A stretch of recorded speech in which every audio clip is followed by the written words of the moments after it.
ராட்டினம் சுத்தியிருக்கீங்களா? சின்ன வயசுல எங்க ஊர் திருவிழாக்கு ஒரு ராட்டினக்கார தாத்தா வருவாரு. அவர் பசங்க தான் அந்த ராட்டினத்த நடத்திட்டு இருந்தாங்க.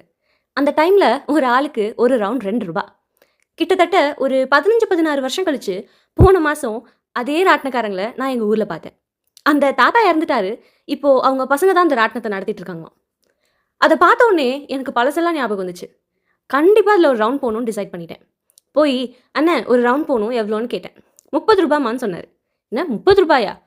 கடைசியா நான் போனப்போ ஒரு ரவுண்ட் ரூ. 2 தான் நான் நெனச்சேன். ஆனா நான் வெளிய எதுவுமே சொல்லல. எனக்கு தேவ அந்த ராட்டினத்துல ஒரு ரவுண்ட் போறது. அந்த ராட்டினம் சுத்துற சந்தோஷத்த விட, எனக்கு அந்த பணம் ஏறுனதுன்றது ஒரு பெரிய விஷயமா படல. ஏறி உட்காந்து ஒரு ரவுண்ட் அடிச்சுட்டு சந்தோஷமா வீட்டுக்கு போயிட்டேன். அதே மாதிரி தான் நம்ம வாழ்க்கையும். நம்ம காலப்போக்குல நெறைய விஷயங்கள மாத்திக்கிறோம். நெறைய விஷயங்களுக்கு நோ சொல்லி பழகுறோம். நம்மளே ஓவர் எக்ஸ்ப்ளைன் பண்றத ஸ்டாப் பண்றோம். நம்மள ப்ரூவ் பண்றத ஸ்டாப் பண்ணிட்டு, பீஸ பிரையாரிடைஸ் பண்றோம். நமக்கான பவுண்டரின்னு ஒண்ண செட் பண்றோம்.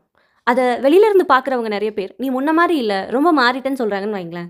பிரச்சனை உங்கள்ட்ட இல்ல, அவங்கள்ட்ட தான். ராட்டினத்தோட விலை ரூ. 2 ரூ. 30.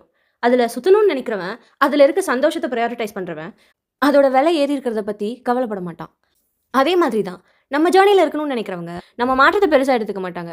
அதையும் மீறி அது அவங்கள பாதர் பண்ணுச்சுன்னா, they don't deserve to be in our journey. People may come and people may go, but the ராட்டினம் will go on forever. இது வாழ்க்கைக்கும் பொருந்தும். உங்களோட வேல்யூ இன்க்ரீஸ் ஆயிருக்குன்னு, உங்க ஸ்டாண்டர்ட் இன்க்ரீஸ் ஆயிருக்குன்றது மத்தவங்க எக்ஸ்பென்சிவா ஃபீல் பண்ணாங்கன்னா, யூ டோன்ட் வொரி.